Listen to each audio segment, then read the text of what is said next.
Hi everyone, so let us just see one set for Hindi sample paper of class 6. ये session ending examination 2025-26 के लिए है। 2.5 our का time रहेगा। Complete marks का ये पेपर है, तो उसके मार्किंग स्कीम है 60 मार्क्स का है। सारे बच्चे कह रहे हैं मैम चैप्टर बताया करिए, तो ये वाले चैप्टर्स लिए हैं मैंने बेटा। ओके, सो इसके अलावा कोई और चैप्टर आ रहा है तो बताइएगा। नेक्स्ट सेट जब मैं अपलोड करूंगी, क्योंकि ये सेट ए है, तो उसमें मैं वो चैप्टर्स भी इंक्लूड कर लूंगी। ओके, यहाँ जनरल इंस्ट्रक्शंस दिए हुए हैं कि सभी प्रश्नों के जो निर्देश दिए हैं उसके अनुसार आंसर करिए। यथासंभव जहां पर भी संभव हो प्रत्येक प्रश्नों के उत्तर जो है क्रमशः दीजिए, मतलब सीक्वेंस में ही देना चाहिए। प्रत्येक प्रश्न के अंक जो है उसके सामने अंकित है। चलिए स्टार्ट करते हैं। तो पहले वाले क्वेश्चन से पहला सेक्शन है अपठित गद्यांश। इसमें जो पैराग्राफ है वो आपकी बुक का नहीं है। ओके, सो नीचे लिखे इस गद्यांश को पढ़कर जो उत्तर देने हैं वो प्रश्नों के उत्तर आपको देने हैं। रामू प्रतिदिन सुबह जल्दी उठता था, वह अपने पिता के साथ खेत पर जाता और उनकी सहायता करता था। पढ़ाई में भी वह बहुत लगनशील था। गांव के लोग उसकी मेहनत की प्रशंसा करते थे। एक दिन उसके मित्रों ने उसे खेल के लिए बुलाया, परंतु उसने पहले अपना काम पूरा करना उचित समझा। उसका मानना था कि समय का सही उपयोग ही सफलता की कुंजी है। इसमें प्रश्न है, रामू प्रतिदिन कहाँ जाता था? बाजार, खेत, विद्यालय या शहर? फिर लोग रामू की किस बात की प्रशंसा करते थे, किस लिए उसकी तारीफ करते थे? उसके खेल की, उसके धन की, उसकी मेहनत की या उसकी वेशभूषा की। देन नेक्स्ट है, मित्रों के बुलाने पर रामू ने क्या किया? तुरंत खेलने चला गया, मना कर दिया, पहले काम पूरा किया या फिर घर चला गया? फिर नेक्स्ट है, रामू के अनुसार सफलता की कुंजी क्या है? तो 2 मार्क्स का ये आंसर है, बाकी सारे 1-1 मार्क्स के थे।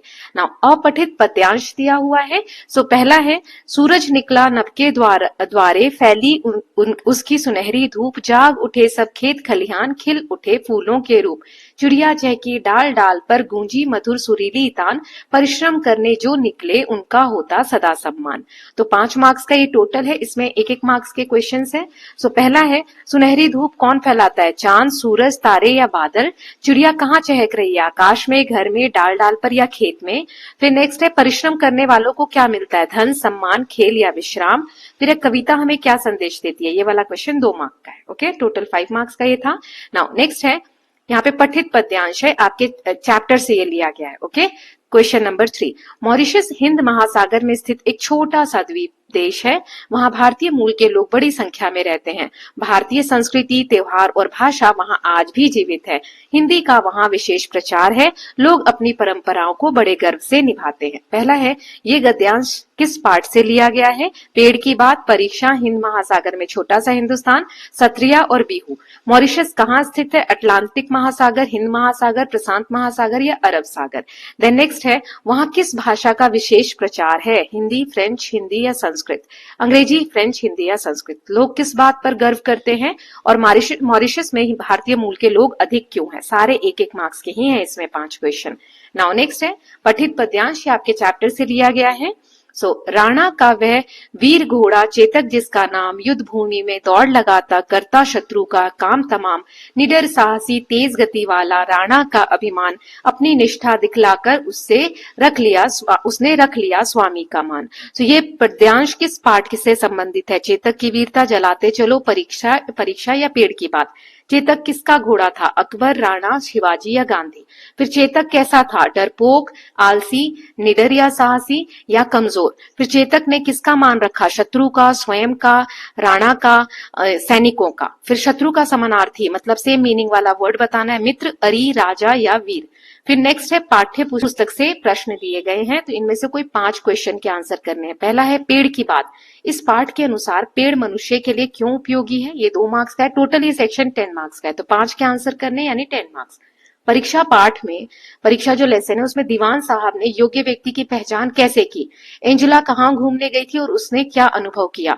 मैया मैं नहीं माखन खायो कविता में श्री कृष्ण ने क्या सफाई दी?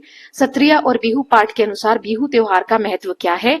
चेतक की वीरता पाठ से चेतक के गुण लिखिए। ठीक है, नाउ नेक्स्ट सेक्शन है व्याकरण। टोटल 15 मार्क्स का है ये।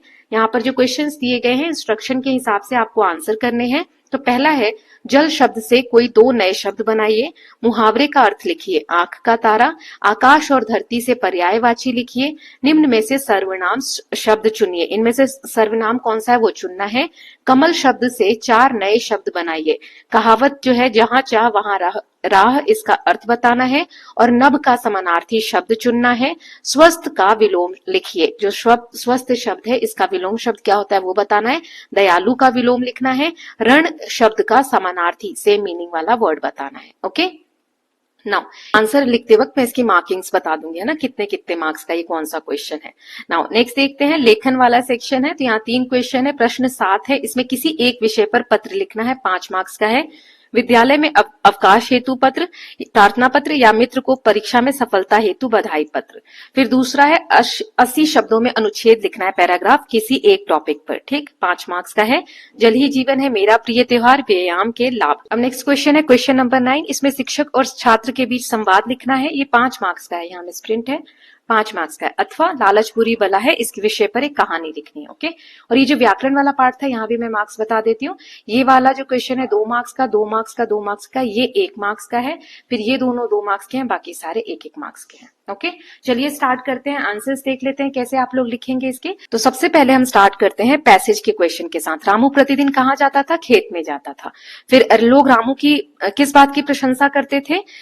तो यहाँ पे आंसर है उसकी मेहनत की प्रशंसा करते थे। मित्रों के बुलाने पर रामू ने क्या किया? पहले काम पूरा किया। फिर नेक्स्ट है रामू के अनुसार सफलता की कुंजी क्या है? रामू के अनुसार समय का सही उपयोग करना ही सफलता की कुंजी है। फिर नेक्स्ट वाला जो पैसेज था प्रश्न 2, इसमें अपठित पद्यांश था, तो इसका आंसर है सुनहरी धूप कौन फैलाता है? तो सूरज, सेकेंड इसका आंसर है। चिड़िया कहाँ चहक रही थी? डाल डाल पर। परिश्रम करने वालों को क्या मिलता है? सम्मान। फिर नेक्स्ट है, यहां देख लेते हैं, कविता हमें क्या संदेश देती है? कविता हमें परिश्रम करने और समय का सदुपयोग करने का संदेश देती है। फिर पठित पद्यांश है यहाँ पर, चलिए रीड कर लेते हैं। ये हमने देखा था, इसके क्वेश्चन है, इस गद्यांश को किस पाठ से लिया गया है? सो हिंद महासागर में छोटा सा हिंदुस्तान। ओके, ये वाला देखिए आंसर यहाँ दिया हुआ है, हिंद महासागर में छोटा सा हिंदुस्तान। फिर मॉरिशस कहाँ स्थित है? सो यहाँ देखेंगे हिंद महासागर में। ओके, वहां किस भाषा का विशेष प्रचार है? हिंदी का। देन लोग किस बात पर गर्व करते हैं? लोग अपनी संस्कृति और परंपराओं पर गर्व करते हैं। ये 1 मार्क का था। फिर है मॉरिशस में भारतीय मूल के लोग अधिक क्यों हैं? वहां भारतीय मूल के लोग इसलिए अधिक है क्योंकि पहले बहुत से भारतीय वहां जाकर बस गए थे। नाउ नेक्स्ट क्वेश्चन है, अब पठित पद्यांश है, तो इसमें देखते हैं इस पद्यांश को ये पद्यांश किस पाठ से संबंधित है? तो चेतक की वीरता। फिर चेतक किसका घोड़ा था? राणा का। फिर चेतक कैसा था? निडर और साहसी था। ठीक, फिर नेक्स्ट देखते हैं, चेतक ने किसका मान रखा? राणा का मान रखा। शत्रु का ही दूसरा शब्द क्या होता है? अरि। अरि मतलब शत्रु। नाउ नेक्स्ट है, यहाँ पाठ्य पुस्तक से कुछ प्रश्न दिए गए हैं, तो हमें 5 करने थे। ठीक है, तो मैंने यहाँ पे सभी आंसर्स दे दिए हैं, आप जो चाहें वो लिख सकते हैं। पेड़ की बात, इस पाठ के अनुसार पेड़ मनुष्य के लिए क्यों उपयोगी है? पेड़ मनुष्य को छाया, फल, लकड़ी, ऑक्सीजन और वर्षा प्रदान करते हैं, इसीलिए वे हमारे जीवन के लिए बहुत उपयोगी है। परीक्षा पाठ में दीवान साहब ने योग्य व्यक्ति की पहचान कैसे की? दीवान साहब ने लोगों की परीक्षा लेकर उनके व्यवहार और योग्यता को देखकर योग्य व्यक्ति को चुना। एंजेला कहाँ घूमने गई थी और उसने क्या अनुभव किया? एंजेला विदेश घूमने गई थी, वहां उसने नए स्थान देखे और अलग संस्कृति का अनुभव किया। मैया मैं नहीं माखन खायो, कविता में श्री कृष्ण ने क्या सफाई दी? उन्होंने कहा कि माखन उन्होंने नहीं खाया है और माखन बंदरों ने खाया है। सत्रिया और बिहू पाठ के अनुसार बिहू त्योहार का महत्व क्या है? बिहू एक कृषि आधारित त्योहार है क्योंकि यह फसल की कटाई और बुआई से जुड़ा हुआ है। किसान इसे खुशी से मनाते हैं। चेतक की वीरता पाठ से चेतक के किस गुण जो है उसके बारे में लिखना है। सो आप इसको जितना बड़ा चाहे बढ़ाकर लिख सकते हैं अपने शब्दों को। चेतक एक वीर, निडर, तेज और अपने स्वामी के प्रति निष्ठावान था। इसमें और बढ़ा सकते हैं कि उसने चेतक ने हमेशा युद्ध में राणा का मान रखा। ऐसे लाइनें इंक्रीज करके आप आंसर को बढ़ा सकते हैं। नाउ व्याकरण वाला पार्ट देख लेते हैं। सो इसमें जो भी क्वेश्चन थे मैंने आपको मार्क्स बता दिए थे, यहाँ मैंने मार्क्स लिख भी दिए हैं। जैसे पहला है जल शब्द से 2 नए शब्द बनाइए, जलधारा, जलपान। फिर मुहावरा है आंख का तारा, तो इसका अर्थ क्या है? बहुत प्रिय व्यक्ति। वाक्य में भी प्रयोग करना है, ये देखिए लिखा है। सो राहुल अपनी माँ की आंखों का तारा है। आकाश और धरती के पर्यायवाची लिखने, आकाश का नभ गगन, धरती की पृथ्वी और भूमि। 2 मार्क्स का है। निम्न में से सर्वनाम, सर्वनाम कौन सा शब्द होता है जो संज्ञा की जगह पर यूज होता है? वह। बाकी विद्यालय, बच्चे, पुस्तक, ये क्या है? संज्ञा है। कमल शब्द से 4 नए शब्द बनाने, कमल नयन, कमल पत्र, कमल गट्टा, कमलिनी। फिर एक कहावत का अर्थ बताना है, जहां चाह वहां राह। तो इसका अर्थ होता है इच्छा हो तो मार्ग मिल ही जाता है। वाक्य, यदि मन में दृढ़ निश्चय हो तो जहां चाह वहां राह। फिर नेक्स्ट है नभ का समानार्थी बताना है, सेम मीनिंग वाला शब्द, तो गगन। ओके, नाउ नेक्स्ट देखते हैं। स्वस्थ का विलोम लिखिए, तो अस्वस्थ। दयालु का विलोम निर्दयी। रण का समानार्थी युद्ध, सेम मीनिंग वाला शब्द। अब है लेखन, इसमें आपको विद्यालय में अवकाश हेतु प्रार्थना पत्र लिखना है या फिर मित्र को परीक्षा में सफलता के लिए बधाई हेतु पत्र लिखना है।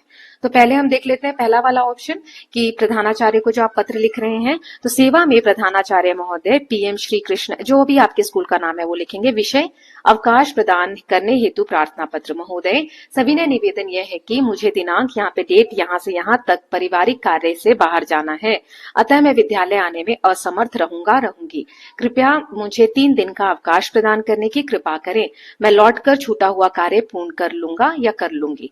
धन्यवाद, आपकी आज्ञाकारी छात्र या छात्रा। यहाँ नाम लिखेंगे, क्लास लिखेंगे और फिर लास्ट में यहाँ पर डेट लिखेंगे। ओके, सेकेंड वाला ऑप्शन देख लेते हैं जिसमें बधाई हेतु पत्र लिखना है। सो अपने मित्र को आप यहाँ पे पहले पता लिखेंगे, फिर दिनांक, फिर प्रिय मित्र राहुल, एक लाइन छोड़ेंगे, सप्रेम नमस्ते, फिर एक लाइन छोड़ेंगे। मुझे यह जानकर अत्यंत प्रसन्नता हुई कि तुमने परीक्षा में प्रथम स्थान प्राप्त किया है। तुम्हारी मेहनत और लगन का यह फल है। तुम्हारी सफलता पर मुझे गर्व है। मैं आशा करता या करती हूँ कि तुम भविष्य में भी ऐसे ही सफलता प्राप्त करते रहोगे। ढेर सारी शुभकामनाएं, तुम्हारा मित्र। और फिर नीचे आप अपना नाम लिखेंगे। ओके, यहाँ पर अपना नाम लिखेंगे। नाउ नेक्स्ट है प्रश्न 8 देख लेते हैं। तो यहाँ पर आपको एक पैसेज लिखना है किसी एक टॉपिक पर। ठीक है, 5 मार्क्स का है, मैंने तीनों ही टॉपिक पे दे दिया। जल ही जीवन है। जल हमारे जीवन का आधार है, इसके बिना जीवन संभव नहीं है। मनुष्य, पशु और पेड़ पौधे सभी को जल की आवश्यकता होती है। हमें जल का सदुपयोग करना चाहिए और इसे व्यर्थ नहीं बहाना चाहिए। वर्षा जल का संग्रह करना चाहिए। यदि जल समाप्त हो गया तो जीवन भी समाप्त हो जाएगा, इसीलिए जल की रक्षा करना हमारा कर्तव्य है। मेरा प्रिय त्योहार पर, सो होली हमारे देश का प्रमुख त्योहार है। इसे रंगों का त्योहार कहा जाता है। यह फागुन महीने में मनाया जाता है। इस दिन लोग एक दूसरे को रंग और गुलाल लगाते हैं। बच्चे पिचकारी से रंग डालते हैं। यहाँ पर रंगों का त्योहार की जगह लिखना मेरा प्रिय त्योहार। ओके, मेरा प्रिय त्योहार। ना, होली प्रेम और भाईचारे का संदेश देती है। हमें ये त्योहार हंसी खुशी और सुरक्षित तरीके से मनाना चाहिए। होली मेरा प्रिय त्योहार है। इसको आप इस वे में भी लिख सकते हो कि आप इसको कैसे मनाते हो। व्यायाम यानी एक्सरसाइज के क्या लाभ होते हैं। सो व्यायाम हमारे शरीर के लिए बहुत आवश्यक है। इससे हमारा शरीर स्वस्थ और मजबूत रहता है। नियमित व्यायाम करने से रोग दूर रहते हैं। सुबह की सैर, योग और खेलकूद अच्छे व्यायाम है। व्यायाम से मन भी प्रसन्न रहता है, इसीलिए हमें प्रतिदिन व्यायाम करना चाहिए। नाउ लास्ट क्वेश्चन है, शिक्षक और छात्र के बीच आपको संवाद लिखना है, बातचीत लिखनी है। तो कैसे लिखेंगे, 5 मार्क्स का ये। तो पहले शिक्षक, फिर ऐसे आप ये कॉलम देंगे, रोहन तुम आज विद्यालय देर से क्यों आए। तो छात्र कहता है सर आज रास्ते में बहुत ट्रैफिक था इसीलिए देर हो गई। शिक्षक, तुम्हें समय से पहले घर से निकलना चाहिए था। छात्र, जी सर आगे से मैं ध्यान रखूंगा। शिक्षक, ठीक है, अब अपनी सीट पर बैठो और काम पूरा करो। छात्र, जी सर धन्यवाद। या फिर आप ये वाला लिख सकते हैं कि लालच बुरी बला है। इसके ऊपर एक कहानी लिखनी है छोटी सी। तो एक व्यापारी के पास बहुत धन था, फिर भी वह और अधिक धन कमाना चाहता था। एक दिन उसे पता चला कि जंगल में एक पेड़ है जो सोने के फल देता है। वह वहां पहुंचा और पेड़ से सारे फल तोड़ने लगा। लालच में उसने पेड़ को काट दिया ताकि एक साथ सारा सोना मिल जाए, लेकिन पेड़ काटते ही सारे फल साधारण पत्थर बन गए। व्यापारी को अपनी गलती का एहसास हुआ, पर अब बहुत देर हो चुकी थी। इस कहानी से हमें क्या शिक्षा मिलती है कि लालच बुरी बला है। Okay, so with this students we are done with set A. आपको कुछ चेंजेस चाहिए तो वो बताइए, पीडीएफ वगैरह चाहिए तो व्हाट्सएप पे कनेक्ट करिए। कोई और चैप्टर इंक्लूड करना है सेट बी में तो वो भी बताइएगा। So will meet very soon with a new video. Till then please take care of yourself, keep learning, keep revising and don't forget to subscribe the channel for more such videos. Thank you so much.